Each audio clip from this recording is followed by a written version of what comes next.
Good day everyone! Today ang ating tutorial, how to send money from GCash to GCash.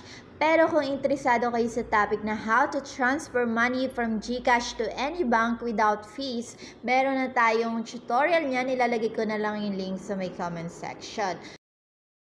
Start na. Open lang natin ang ating GCash app and dito sa home ng ating GCash, itap lang natin yung send. And after that, itatap natin Express Send dahil meron na din tayong tutorial kung paano ba mag-send gamit ang QR code. Pero for today, Express Send muna tayo. And dito, ilalagay lang natin yung mobile number ng papasahan natin. But don't worry kung nakasave na yan sa inyong phone, hanapin nyo na lang sa inyong phone book. Okay, ipipaste ko na dito yung number ng sisendan ko ng pera. And once na ma-input na natin, ilalagay lang natin kung magkano ba yung ibibigay natin or yung isi-send natin.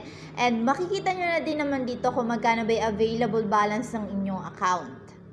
Now, maglalagay na ako ng amount na isi-send ko. And once na makapaglagay na tayo dito ng amount, pwede tayo maglagay dito ng message. Pero optional lang to, pwede kayo maglagay at pwede rin na hindi.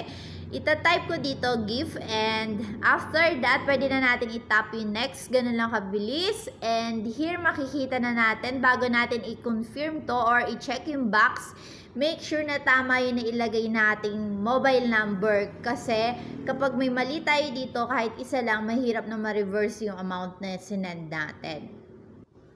And dahil tama naman yung na-input kong mobile number, tatap ko na yung box na I confirm that the details are correct. And now, pwede na natin itap yung send 150 pesos or kung magkano man yung amount na isi-send nyo.